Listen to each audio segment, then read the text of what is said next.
Hi then, Troy. Thanks for joining me today. No, thanks for having me on, man. It's an honor and a privilege. So I normally start with pretty much the same question with everybody because it seems to be applicable to everybody. What musical projects are you working on at the moment?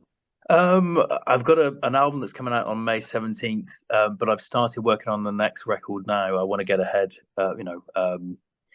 Yeah, the last two records I've done were written and recorded in 4 weeks from scratch, with no material to writing the material and recording it. So it was kind of super quick. And I just want to sort of give myself this year really to you know explore other avenues that writing at speed doesn't allow you. Um, Whether that be, I'm interested in, you know, alternate tunings and time signatures, and sort of, that's always been a big part of what I do, mainly on sort of Bandcamp. The last few albums I've not really explored that, except there's a single I put out called Gasoline, which is completely in seven. Um, but yeah, I just want to kind of write something with a bit more maybe depth or something a bit vibier. The last few albums have been kind of full on and intense, and the rock aspect, which is great, for live performance. But to satisfy myself musically, I think I just want to sort of explore um, alternative musical territories. Your current album is Invocation. Is that out? You said May the 17th is out. Yeah. Yeah. Yeah. It's out in next month. So I think we put 4 singles out already. Another one coming out next month. Um, so yeah, so I'm really pleased. It's gone really well. The writing team I had on the last two albums are the same. There's a guy called Dave Marks who works with Hans Zimmer. Um, well, loads of folks, but that one, he's done quite a bit of work with him. Amazing bass player, amazing ranger. Um, and Darby Todd was on drums on the album a few albums ago, and he's now working with Devin Townsend. I don't know if you've heard of Devin, but Devin's amazing. So I've been lucky to have a good team of people around me, which I think is everything. That to get something good and solid, and have good ears and people you trust, and you can take on board what their years of experience and what they got to offer. And is there a supporting tour for this album? Yeah, that's in June. Yeah, we're going out around the UK in June with 10 dates. Have you got any tips for aspiring musicians for how to sort of a performance tips, but also how to survive on the road? I would say, obviously, if you're a vocalist, I think that's the hardest thing, because we're a three-piece and I sing and play guitar, and I think it's mainly the vocals that keeping your voice in check, sort of warming up, all the usual stuff. And I'm a little bit older. I've been around a little while, so sleep is massively important. That's hugely important. I went out with a young drummer who was in his sort of like early 20s, and he was getting up at sort of 7:30 for a run. After we got into the hotel at 2:30 in the morning. So I think that sleep is essential. And keeping your voice in check, and just being nice to the venues and the people who work in the venues without that being forced. You know, just treating people with respect. Basically, I think that's the thing, because I've been around since lockdown. I think I did about 6 support tours, and they were sort of O2 venues and up, that kind of venues, or theatre venues, and you get to know those people. I played at the Cluny in Newcastle, say, God, how many times? And the sound engineer, the Ross, who was James Bay's sound engineer, he's a phenomenal engineer and a lovely guy. And I've ended up playing there so many times. I got a relationship with the guy. I consider him to be a friend, and I think that's really important. Sound engineers, the sound guy needs to be your friend. I've obviously watched a few of your live performances, and you seem to be particularly skilled at singing and playing quite different things on the guitar while you're singing. Yeah, only because this last batch of songs, I've had an intensive sort of learning curve, because you write the stuff and then you got to sort of learn to play it. And I would say, you got to internalize your lyrics completely. So there's no, reaching for lyrics in your mind. They have to sort of just be their second nature. So then you can focus on the guitar part, or vice versa. So one of those two parts has to be super locked in. So your mind has the space to grab the other thing. If both of them are sketchy, that's when it's a problem, because your mind is trying to grab both those bits of information, and that's really hard. So I would say, focus on getting the lyrics completely drilled, or getting the guitar part drilled, one of them, preferably both, but at least one of them, and then you're good to go, I think. Yeah, because there was even some bits where you were like singing a chorus and then playing a solo while you were doing it, which is pretty astonishing. Yeah. I think it's just it's like anything, it's repetition, isn't it? I think that's the key to any of this stuff. You can do pretty much sort of anything, I think, if you're willing to sort of just repeat. But a lot of the stuff I do live is kind of gut instinct play, and I think which I've sort of just learned to do sort of over the years with the limited musical vocabulary I've got. Well, I mean, you say limited musical vocabulary. One of the things that struck me was how broad your vocabulary was, actually, and how exciting some of the ideas you were doing were as well, in terms of the slide technique, because you were using a lot of stuff where you're sort of mixing sort of standard fingering with slide playing, but you were doing like on the calling, you're doing tapping while using the slide. Well, I just wanted to sort of no, I grew up in the 80s. What I mean? All my musical sort of what would you call it? Stylings, or the things I like, or the things that are sort of deep in my sort of subconscious. So as well as listening to sort of Hendrix and Sunhouse and all the blues stuff, I grew up listening to Eddie Van Halen, and Steve Vai's Passion and Warfare was a massive album for me. And I had a 7-string in 1990. Because I was so sort of, but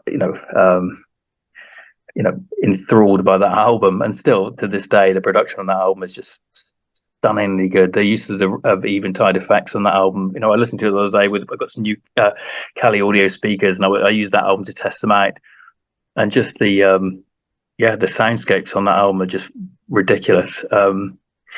So there's all that in there, and it's very easy these days. You see a lot of people doing blues or Americana, and it feels a bit pantomimey, because you dress up to it. It's almost like sort of like a make. I'd rather sort of be authentic to what I've got in me, and do that stuff where some people might see me tapping on a resonator. What the hell is this guy doing? Because it's most people with a resonator, they're doing the 1930s shtick, and they're just doing all the things you think you should do with an instrument. And I think you should do exactly the opposite to that, because why not do something different, or take an Ibanez and do something ragtime on it? I don't know. Do you know what I mean? But just don't do the obvious. I think so I was really pleased with that track in particular. I was pleased with the arrangement on that more than anything else. And that, like I said, working with Dave and those guys, that sort of really helped with getting a good arrangement. Interestingly, that is it mixed lead in flat 6 is the melodic minor mode. That's kind of what we're using in that. And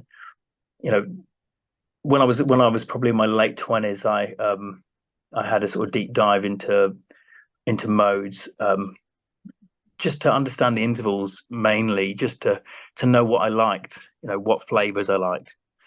And that one particularly, mixed lead in flat 6, is just something very evocative and special. I've used that sort of loads, almost by accident. I kind of know those.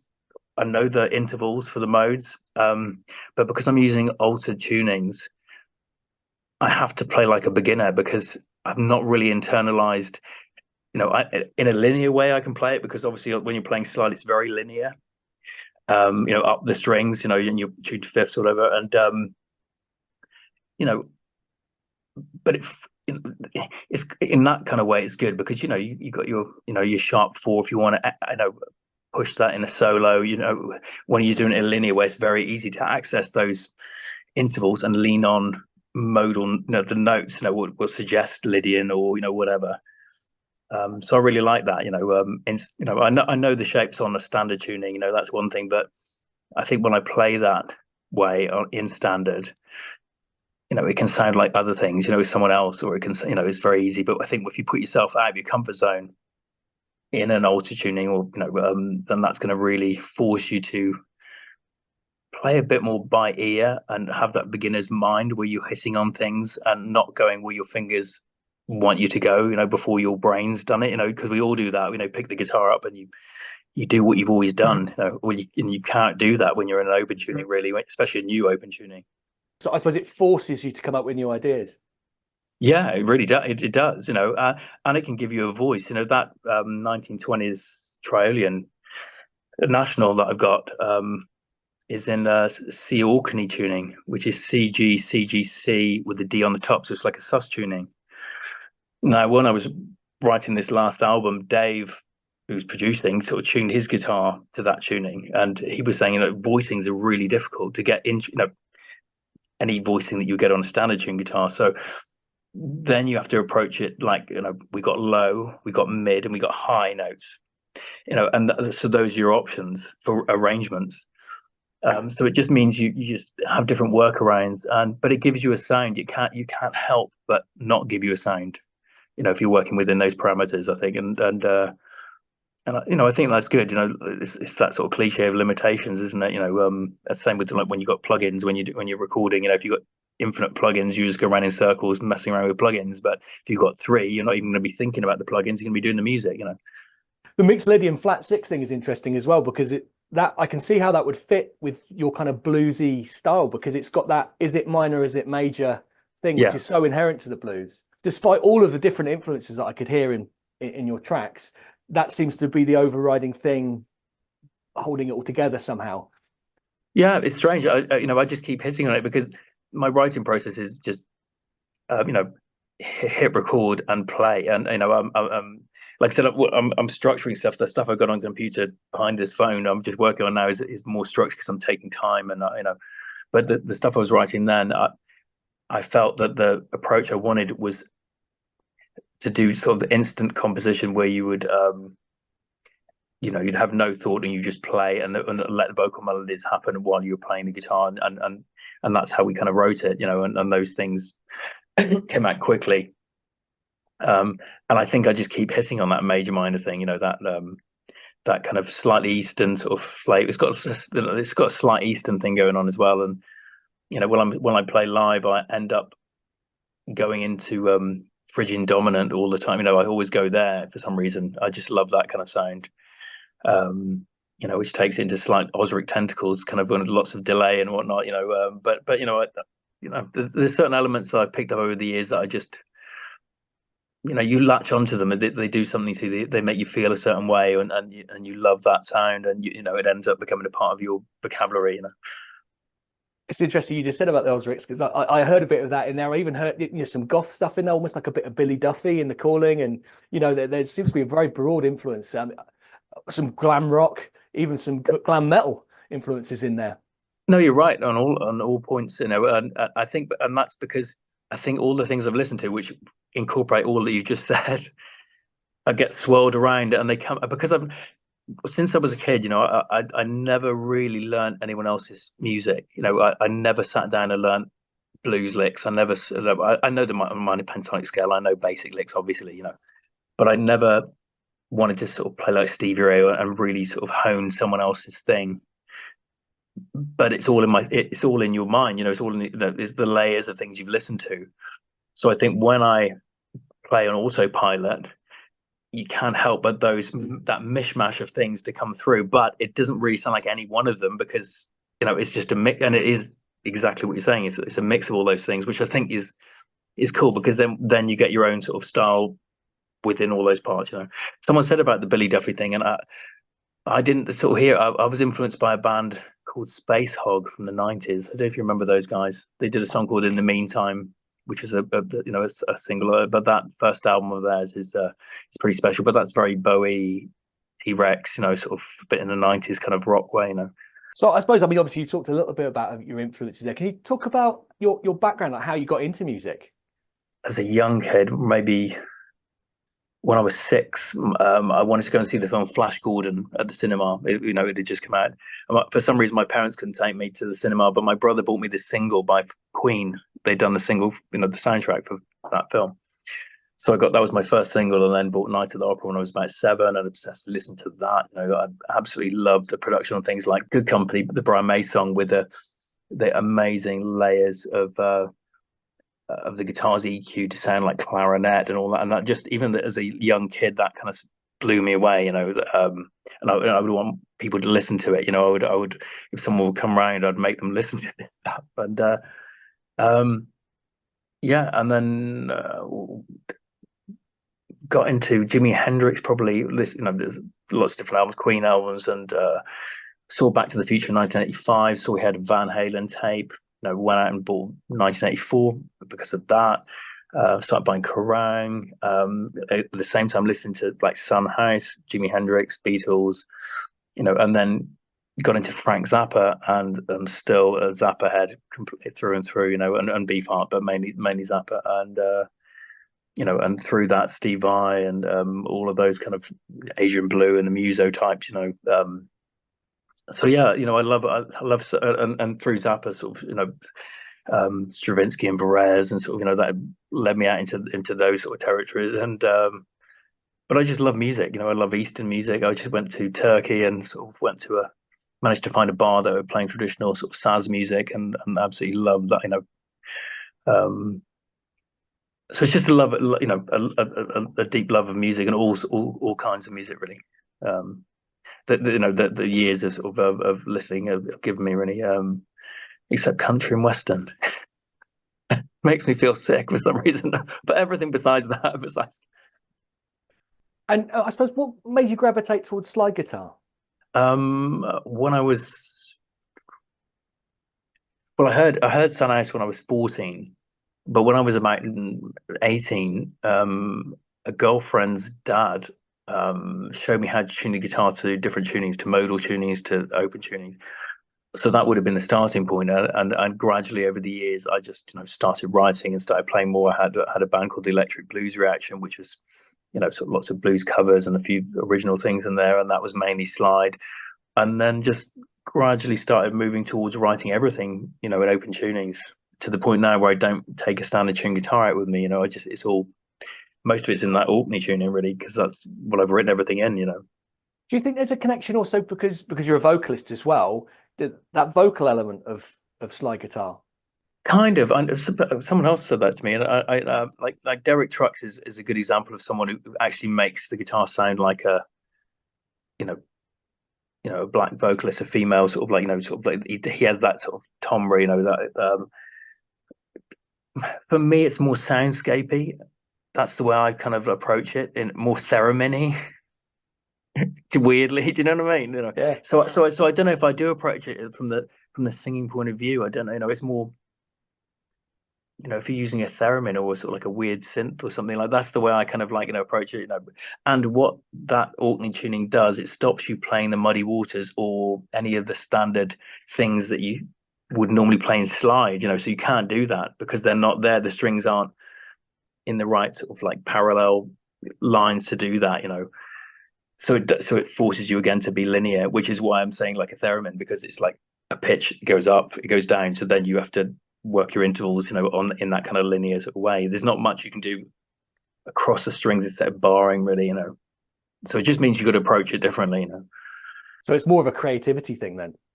I definitely think so. It's kind of ragged, because that resonator is very sort of grainy sounding, and I'm going through a magnetone and I use an old 80s rat pedal, so it's very grainy kind of sounding, and it's certainly not pure and precise. I always try and get my pitching right, but it's not that Derek Trucks thing.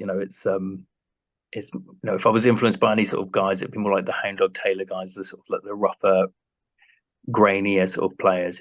That's what does it for me, and that, so again, I think when I play, I have that going on in the back of my mind. So even though I don't know how to play like Hound Dog Taylor to make it sound like that, that's the kind of mindset. I think that's what it is. I think with all those influences, it's more that mindset more than the technique. Because I haven't got their songs in my hands. So sort of feel and attitude. Yeah, 100%. Yeah. It's interesting you said about obviously putting your guitar through an amp, because you say it's a National. Yeah. So that's essentially an acoustic guitar, but you're running it through like pedals and like you're running an electric guitar. Yeah. There's a pickup called a Barker's Berry. I can't remember the model. It's a 1980s sort of like pickup that is very slimline. It's a humbucker. Fits under the strings of a National because there's not much space there. And there was a guy called Chris Whitley, and he used to use one, and that's how I came across it. And that's the only um, pickup that can take gain, or because what most people want with the resonator is to get the the acoustic sound of the resonator. So what that means is they're very open sounding pickups, but they feed back. You couldn't put them through an amp. But the Barker's Berry, they're about 600 quid secondhand. They're expensive pickups, but it's the only one that works, for that type of thing. If you want that sound, if you want that gainy, heavy sound, I'm going through, like I said, a Rat, and then on top of that, I'll boost the solo with a Hamida distortion, which is like the Zen Drive, but there are the model they made back in the day. And it takes it. It doesn't, you get some nice sustained feedback. It will hold the note. You can then mess with that. And yeah, no, I enjoy it. It's good. I mean, that struck me watching the live performance. I was thinking, how is he controlling that? Great, Yeah. you can turn towards the amp and get different, like the cliche sort of thing of getting different feedback notes. It does all that, but it's not an easy guitar to play. To play it's not that the action's pretty good, really. The action's quite low, but there's not much flexibility, in the strings. So yeah, it's not the guitar to play if you wanted to be dexterous. So, I mean, are you working on any sort of particular guitar techniques then at the moment? Because as I was saying, you do some quite interesting things like with open strings and like using a wah pedal, different effects. So it's not really necessarily technique things, or it's just exploring where the chords are, where the notes are, where the scales are within that open tuning, so you can play.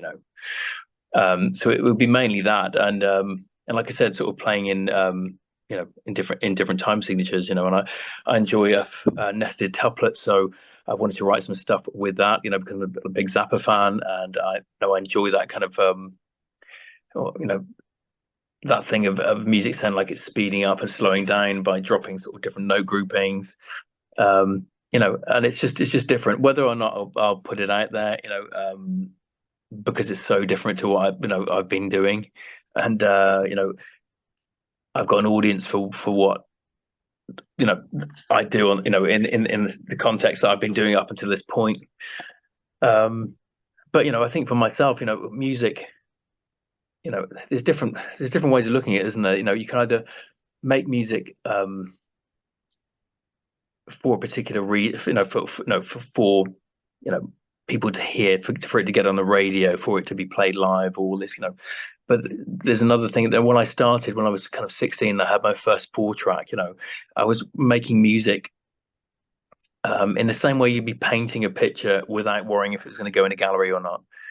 For the joy of that process, and to create things without the sort of like blinkers or constraints of sort of oh, this has got to be this thing, or it's got to be that thing. And I love that, and I think that's I know Rick Rubin talks about that all the time, isn't he? It's that sort of thing of making something for yourself, and then sort of other people like it. But weirdly, when during lockdown, I released about 6 albums off my hard drive, stuff that I would never normally release. And the last thing I released was a thing called Thunder Moon, and it was guitar instrumentals, sort of lead guitar sort of stuff. Completely different from what I'm doing. And before I put it on Bandcamp, I was really worried. I thought, is this so far removed? People are going to go, what the hell is that? What I thought he was this sort of guy, And that got the most streams and the most buys on anything on Bandcamp. So it was really strange. I second guessed it, and I was wrong. People did seem to accept something different. I think audiences respond to authentic music. Right. Yeah. Well, it was strange. It's just I think you can end up forcing yourself into a corner of thinking this is who I am, or this is the thing I've made, of myself. This is the way I present myself, and then that can end up being a kind of a thing that kind of traps you in that, if you're not careful, and that's why I'm doing what I'm doing now with the way I'm recording. I'm using sort of like Eventide stuff and a Mellotron, and just things that spark my interest that I want to hear, that just on a personal level, I want to listen to. Yeah, and I think that's a healthy thing to do. And like I said, I've got all this year, so even if it doesn't get used, I could knock out another album in 4 weeks. As you do, you know. That's easy stuff. Yeah. Can you tell me a little bit about some of your other writing influences? Like I mentioned before, Chris Whitley, you know, he's always sort of rattling around in my head. I don't think that would be sort of apparent. Right, right influences. It's difficult to because of the way I write. I don't have time to, or this last, you know, few albums, I haven't had time to sort of analyze what I do. So I'll just literally pick up a guitar and force myself to spontaneously play whatever and then record it really quickly. So I'll have a project open on Logic. I'll have a microphone, guitar plugged in, or acoustically, or with another mic, or whatever, you know. But that's the process: vocal, click track, and then go. And then, you know, the verse will come out. I'll move across, you know, sort of loop the next section, chorus. But as far as where those ideas come from, they're not sort of you know, you get the Nashville kind of writers who sit around and sort of like create it, trying to create hits, and they're very versed in, you know, the correct forms of songwriting and all those kind of aspects that I have no idea. You know, I don't know that stuff. You know, I'm a bit like what I've been doing. I've been doing my own cover art, you know, for my albums, and I don't consider myself to be an artist. You know, I don't. I always wanted to be one, and I wanted to go to art college as a kid, but I never went. And really, it's the same with music. You know, I know it sounds weird, but I consider myself the same. You know, I'm someone who can, you know, has a limited amount of knowledge on the instrument. I've met people who have like vast amounts of knowledge. You know, so I know that's why I say that, because, you know, I'm super aware of that sort of stuff. But I just think that if you can tap into that kind of non-conscious, kind of you know, turn off your self-editor, that little editing thing, is this good or is that good or is that rubbish? You know, is that, you know, all those kind of things, is to try and, you know, and over the years I've managed to just, you know, turn that off, maybe a bit too much, get rid of the self-editor and sort of, you know, and then play, and then things come out, you know, melodies come out. And I've always been find making, you know, putting melodies over chords easy. You know, I've just since I was a kid, I know I get, you know, just something I feel comfortable doing. So yeah, so like I said, with like when you mentioned the Strange and the glam rock thing, you know, that's a very major sounding song. You know, it's got which is, that's what it is. As soon as you put that sort of like heavy guitar with a major sort of thing like that, you know, that gives that kind of impression of that kind of music, I think. And there's a few hand claps in there and stuff, and some sort of decoration that kind of add to that. But yeah, you know, it's really hard. It's really hard. You know, like I said, I'm into, you know,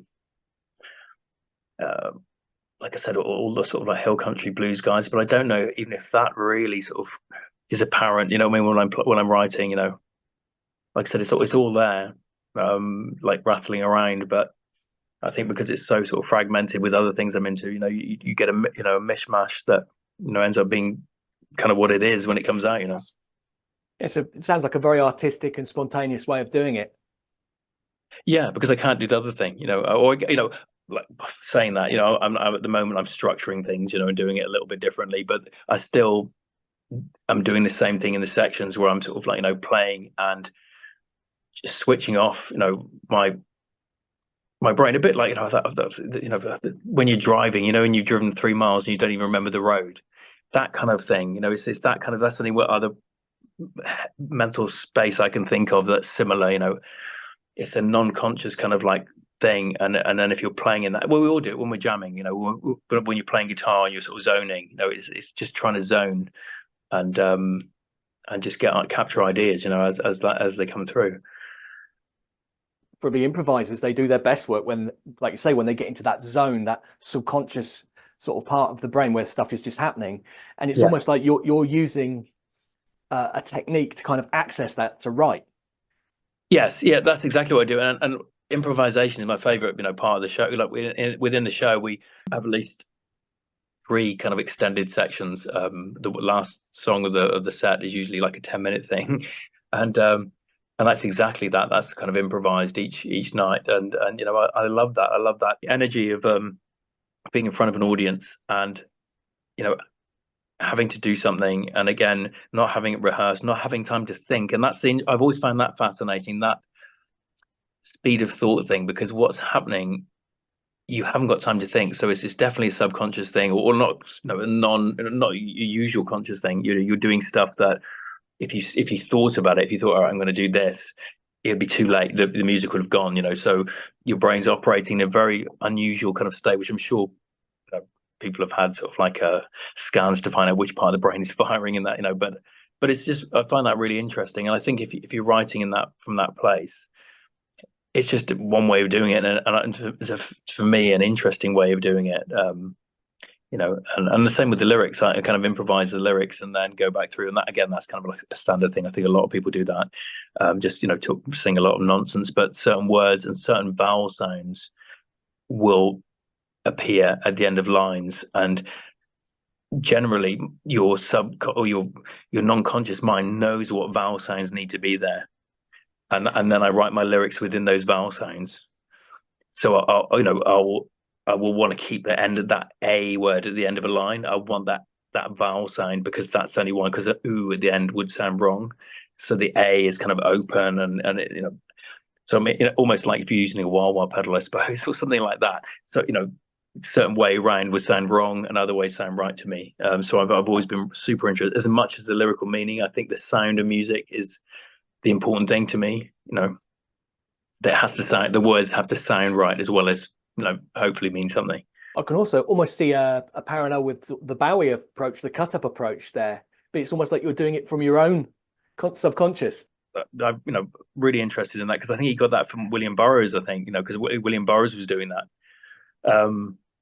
Yeah, it's not something I've ever done, but I've always been, again, I'm just fascinated with those kind of alternate kind of ways of looking at stuff and doing stuff. I don't like, for my personal taste, I don't like, unless there's someone like Elvis Costello who's a master.